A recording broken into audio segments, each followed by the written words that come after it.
Es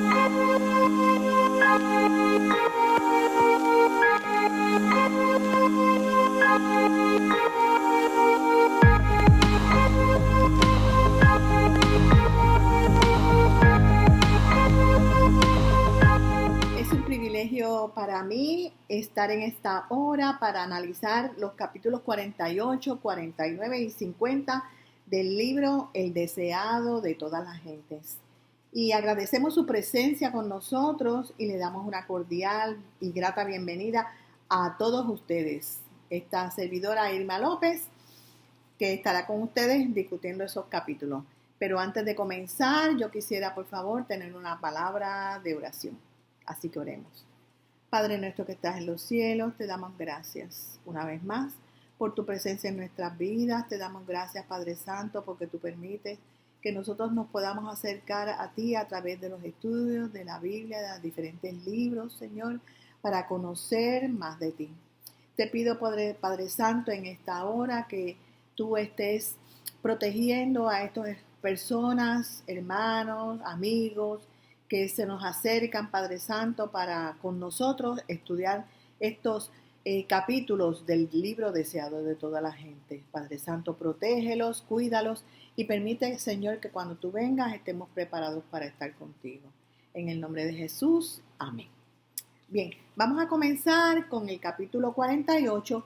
Este capítulo 48 está basado en los libros de Mateo 17, versículos 22 y 27, Mateo 18, los versículos 1 al 20, Marcos 9, los versículos 30 al 50, Lucas 9, los versículos 46 y 48. Y bien, comenzamos diciendo acerca de lo que estaba pasando en aquellos momentos.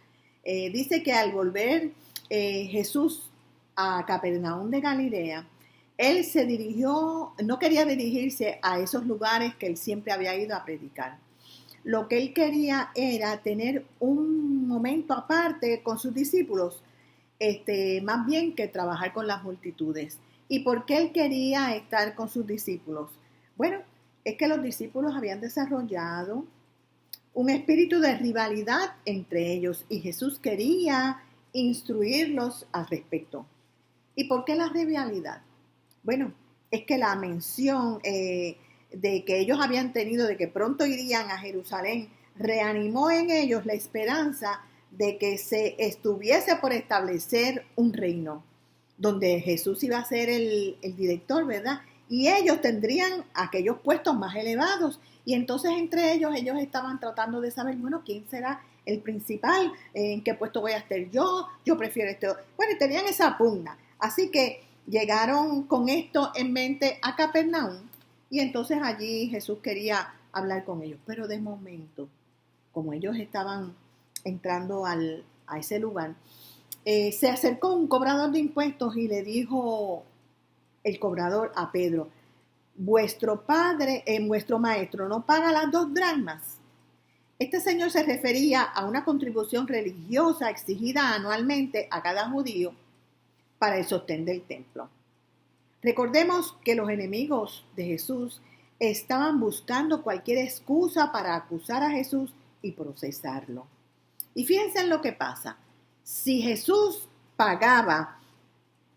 se negaba más bien a pagar, número 1, sería considerado como una deslealtad al templo. Número 2, estaría contribuyendo a destruir el servicio al templo.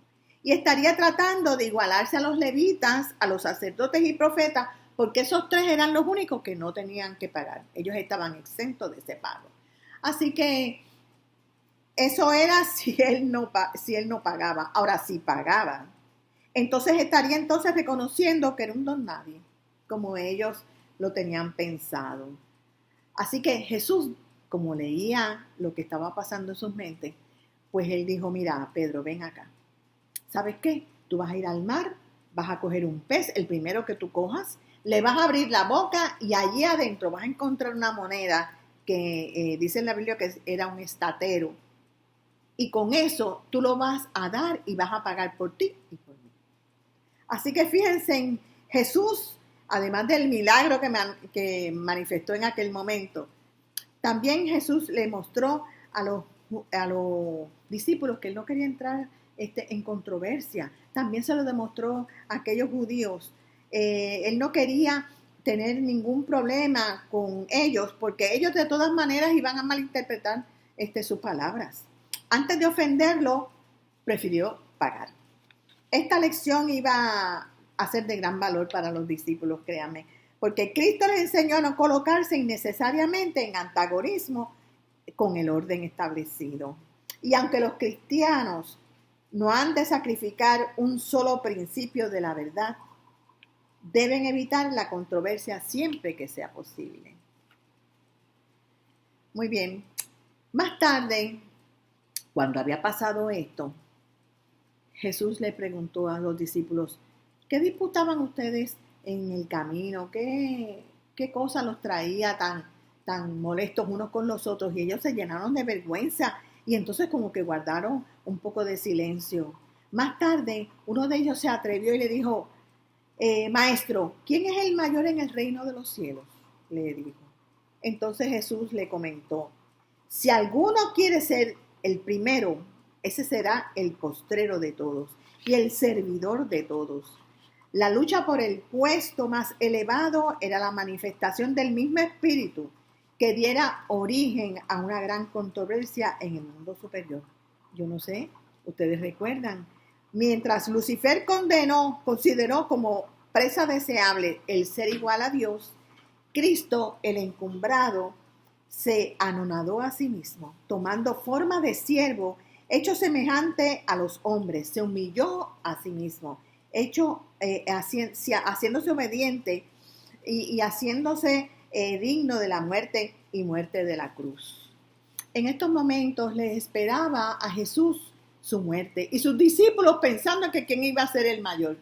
Qué cosa más extraordinaria, ni siquiera, ¿verdad?, le comprendían en ese momento tan difícil. De todas maneras, Jesús, como tan dulce que siempre es, ¿verdad?, él trató con paciencia de corregir ese mal. Demostró cuál es el principio que rige el reino de los cielos y en qué consiste su verdadera grandeza. Antes de la honra viene la humildad. Comenta la autora del libro, que dice que para ocupar un lugar elevado ante los hombres, el cielo elige al obrero que toma un lugar humilde delante de Dios. Y cuando los hombres se ensalzan a sí mismos y se consideran necesarios para el éxito del gran plan de Dios, el Señor los hace poner a un lado. Así que no era suficiente que los discípulos de Jesús fueran instruidos en cuanto a la naturaleza de su reino. Lo que necesitaban era un cambio de corazón, como muchas veces nosotros también lo necesitamos. Y para eso, entonces Jesús, el gran maestro, lo que hizo fue que cogió, ¿verdad?, se acercó a un niñito, lo puso entre sus brazos y dijo, de cierto os digo, que si no os volvéis y fuereis como niños, no entraréis en el reino de los cielos. La sencillez, el olvido de sí mismos y el amor confiado de los niños son los atributos que el cielo aprecia. Así que Jesús volvió a explicar a sus discípulos que su reino no se caracteriza por la dignidad y la ostentación terrenal. Allí se olvidan todas estas distinciones. Se ven los ricos, los pobres, los sabios, los ignorantes sin distinción. Se encuentran allí como almas compradas por la sangre de Cristo. De manera que el Señor de gloria queda satisfecho con aquellos que son mansos y humildes de corazón. Juan con esta situación se sintió aludido y confesó lo siguiente, le dijo a Jesús, hemos visto a uno que en tu nombre echaba fuera demonios, que no era parte del grupo de los apóstoles, y le prohibimos continuar con lo que hacía. Y Jesús le dijo, no se lo prohibáis, porque ninguno hay que haga milagros en mi nombre que luego pueda decir mal de mí. El hecho de que alguno no obre en todas las cosas conforme a nuestras ideas y opiniones personales no nos justifica para prohibirle que trabaje para Dios.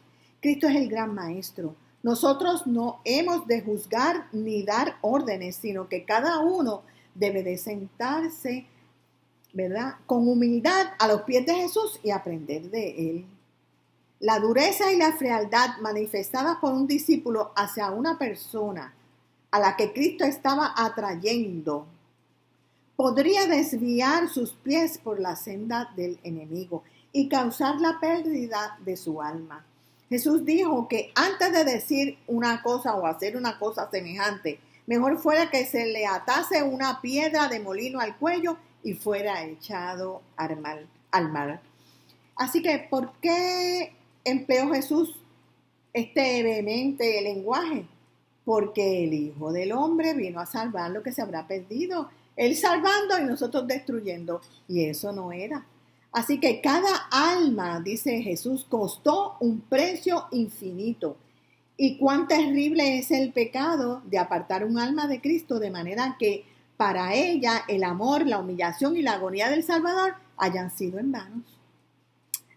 Cuando vemos a Jesús, varón de dolores y experimentado en quebrantos, trabajando para salvar a los perdidos, despreciado, encarnecido, echado de una ciudad a otra, hasta que su misión fue cumplida.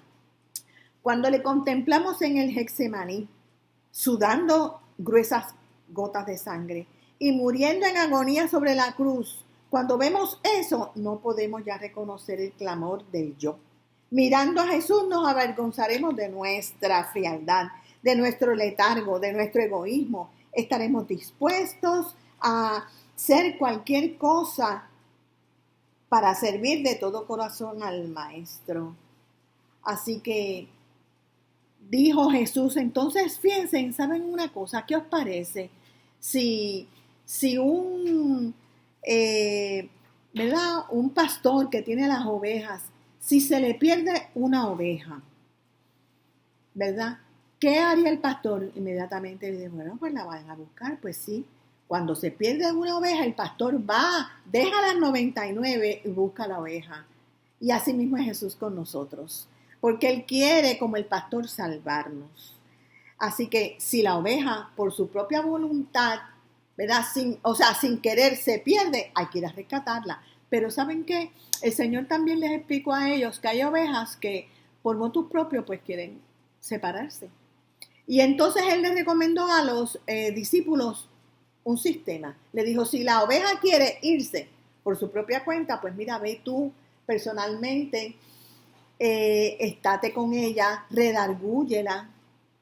Pero si eso no funciona, pues entonces ve, habla con otras personas, otros testigos, háblenle, vuelvan a redarguir, ¿verdad? Pero si esa situación no se puede, pues mira, lleven la situación ante el claustro mayor, ¿verdad?, donde hay más, presentarlo así a la iglesia. Y si con todo y eso la persona no quiere, dijo Jesús, tenle por étnico y publicano.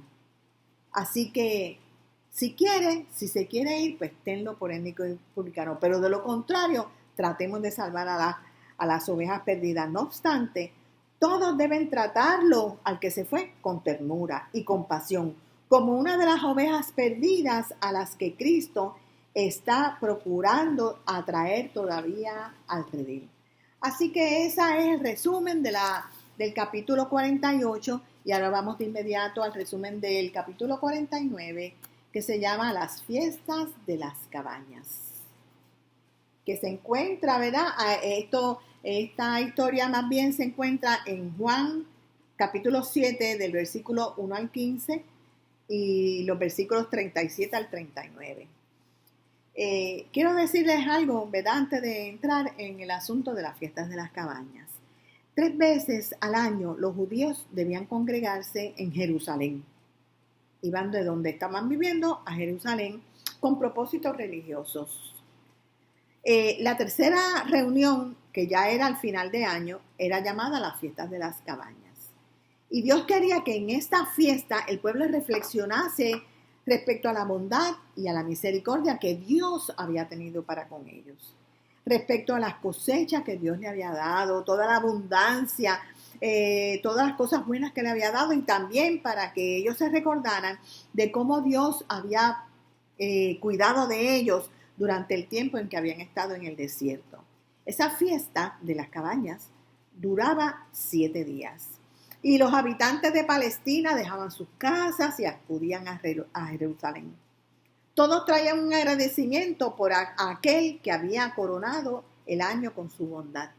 Y saben una cosa, esto se caracterizaba, se le llamaba la fiesta de las cabañas porque ellos venían y construían, por así decirlo, literalmente unas cabañas construidas de ramas verdes y eran colocadas, por ejemplo, en las calles, en los atrios de los templos, en los techos de las casas, donde ellos encontraran un espacio. El templo, por otra parte, era el centro de gozo universal de esta fiesta, en donde el coro de los levitas dirigía el canto todo el tiempo y la multitud se unía al coro de los levitas. Era una cosa espectacular. Por la noche, el templo y su atrio resplandecían de luz artificial. La música, la agitación de las palmas, las gratas hosanas, el gran gentío, todo eso, ¿verdad?, hacía un ambiente atractivo para todos aquellos. El atavío de los sacerdotes y la majestad de la ceremonia se combinaban para formar una escena que impresionaba profundamente a los espectadores. Mientras los hijos de José se preparaban para asistir a las fiestas, ellos le dijeron a Jesús, pero ¿qué te pasa que tú como que no estás pendiente a las fiestas, no has ido para allá? Así que sus hermanos pensaban que era un error de parte de Jesús enajenarse de los grandes gentíos y de los sabios de la nación. Y le dijeron, mira, pásate de aquí y vete a Judea, para que también tus discípulos vean las obras que haces. Que ninguno procure ser claro de hacer que, como dice, déjenme parafrasearlo y leerlo, como dice aquí la lectura del libro, que ninguno que procura ser claro hace algo en oculto. De manera que ponían como en entredicho las acciones de Jesús. Y le dijeron, si estas cosas haces con cierto grado de incredulidad, si estas cosas haces, manifiéstate al mundo, ¿verdad? Así que preséntate en la capital, conquista el apoyo de los sacerdotes y gobernantes, une la nación y establece el reino. Ellos también estaban con esas actitudes. Pero Jesús, tan sabio, tan suave, le contestó, mi tiempo aún no ha venido, mas vuestro tiempo siempre está el presto. No puede el mundo aborreceros, mas a mí me aborrece, porque yo doy testimonio de él que sus obras son malas. Vosotros subid a esta fiesta. Yo no subo aún a esta fiesta porque mi tiempo no es cumplido. Así que los hermanos se fueron. Sabemos que Jesús no buscaba una oportunidad para recibir poder y gloria. Cada acontecimiento de su obra tenía su hora señalada. Exponerse prematuramente no habría sido obrar según la voluntad de su Padre. Así que al principio de la fiesta, pues muchos llegaron hasta allá y hasta preguntaron por él porque se habían acostumbrado, ya sabían de los milagros de Jesús. Y también, aparte del gentío, ¿verdad?, de la gente que esperaba más milagros, estaban allí los fariseos y gobernantes que esperaban por él, deseosos de tener una oportunidad para condenarle. Así que después de un tiempo que Jesús, ¿verdad?, creyó que era el apropiado, él decidió subir silenciosamente allí a las fiestas de Jerusalén y él caminó solo para Jerusalén.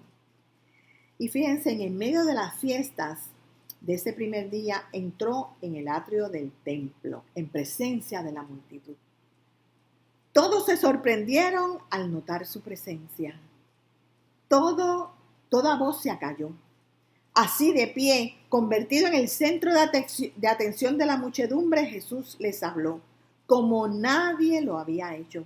Sus palabras demostraban un profundo conocimiento de las leyes y de las instituciones de Israel, del ritual de los sacrificios, de las enseñanzas de los profetas que superaba por mucho al de los sacerdotes y rabinos. Quebrantó en esa conversación, ¿verdad?, que tuvo con ellos, quebrantó las barreras del formalismo y de la tradición.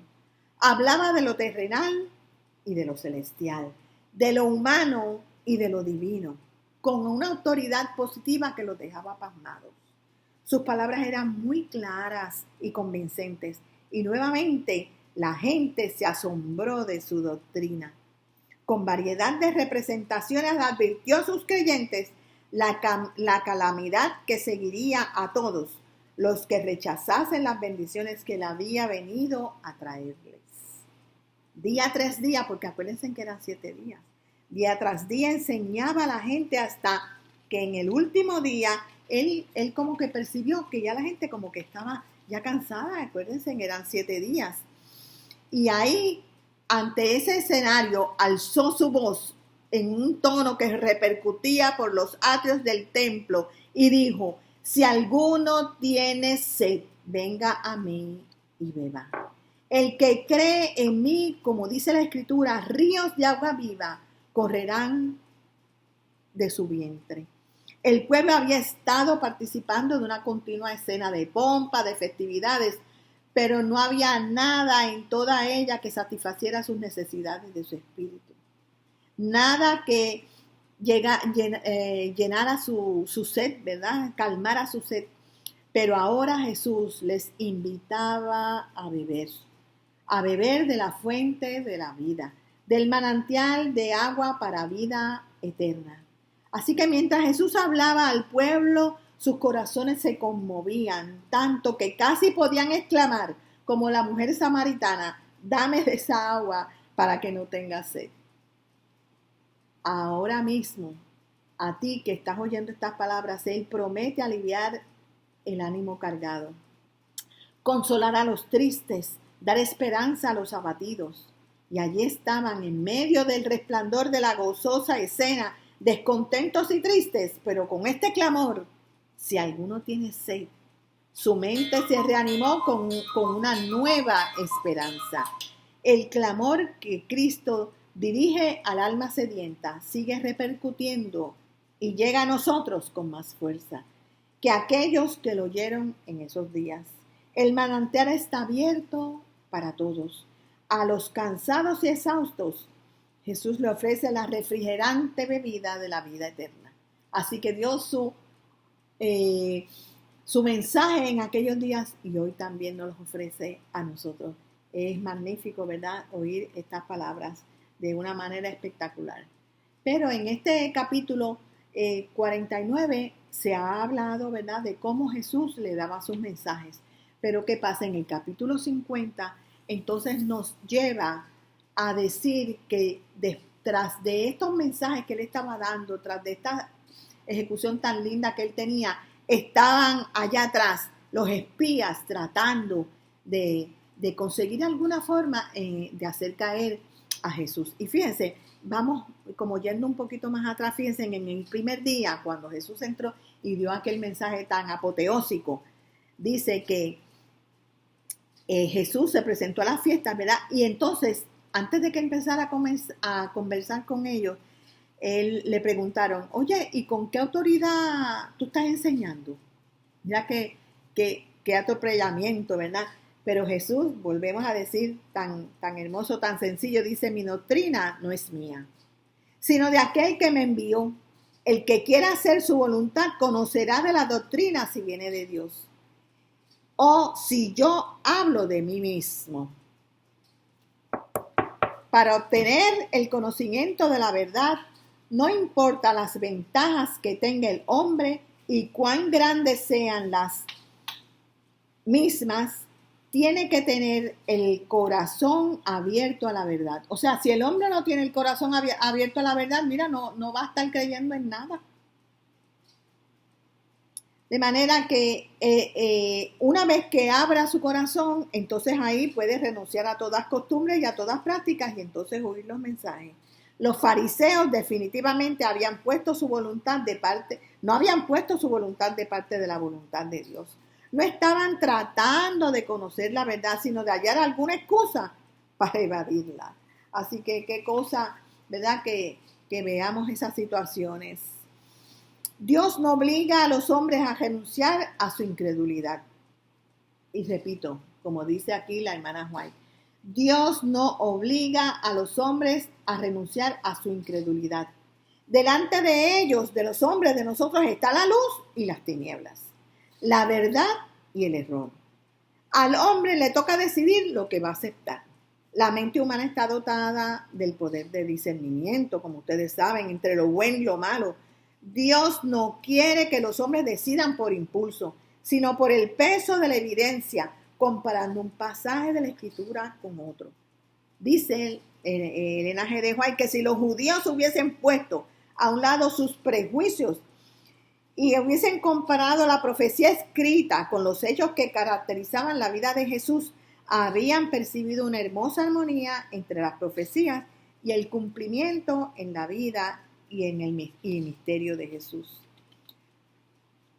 Hay muchos que son engañados de la misma manera hoy día, como fueron engañados los judíos. Renuncian a su propio criterio y confían solo en el criterio de un dirigente. Donde quiera que estudie, cualquiera persona que estudie con oración la Biblia, deseando conocer la verdad para obedecerla, recibirá iluminación divina y comprenderá las Escrituras. Nosotros mismos somos los responsables de buscar la verdad del Señor en la palabra de Dios. De manera que mientras tanto, ¿verdad? Pasó eso, él siguió predicando y en el último día de la fiesta los sacerdotes enviaron unos oficiales para que arrestaran a Jesús. Y pasó una cosa que a mí me está tan hasta cómica, porque fíjense que los oficiales regresaron sin él. Y entonces aquellos sacerdotes le preguntaron, pero ¿por qué no lo han traído?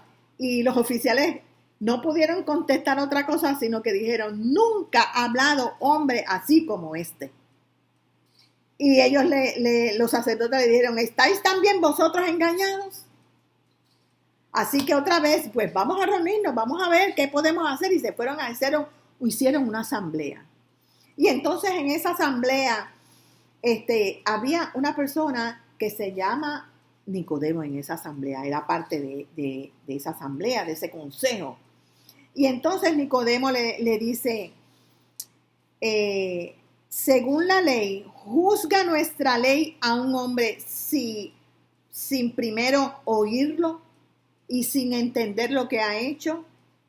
Y entonces cuando él dice esas palabras, uno mismo de ellos, él dice que el silencio arropó la asamblea.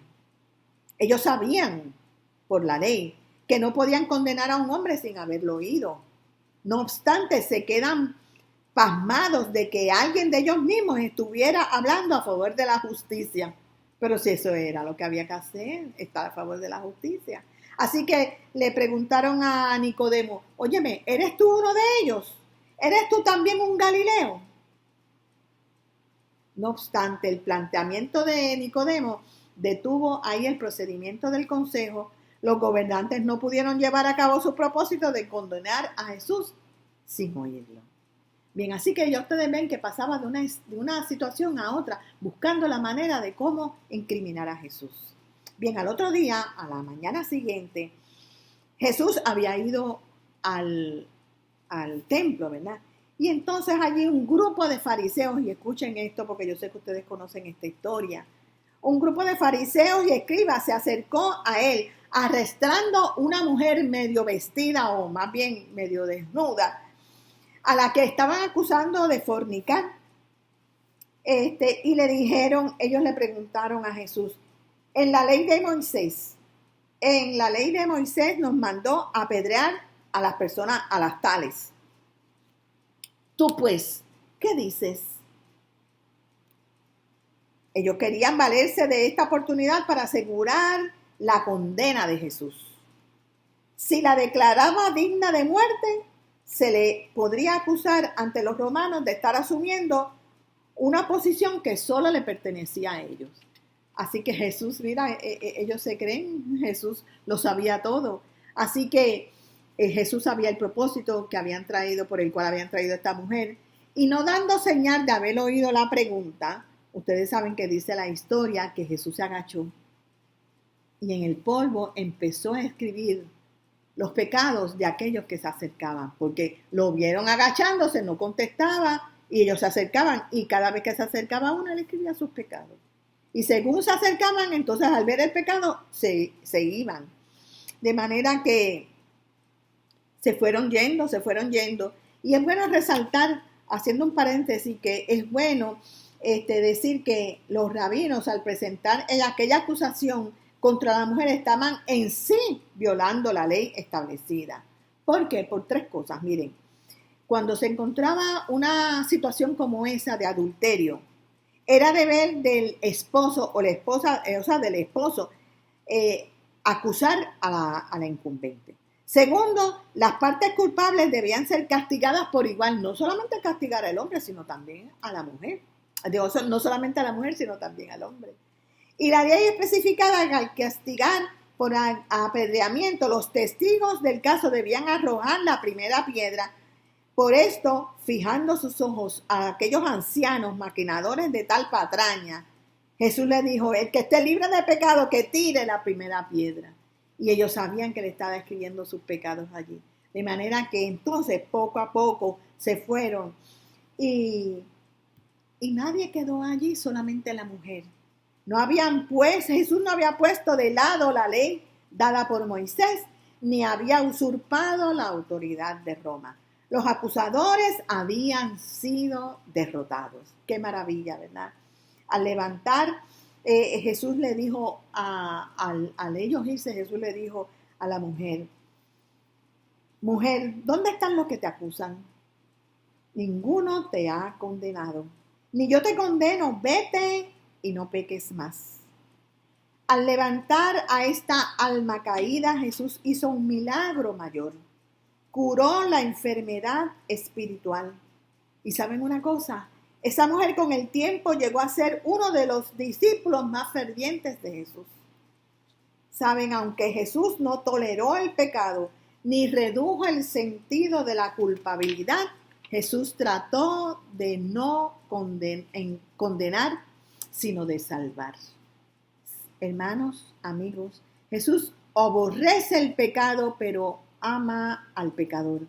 El amor cristiano es lento en censurar, presto para discernir el arrepentimiento, listo para perdonar, para afirmar al errante en la senda de la santidad.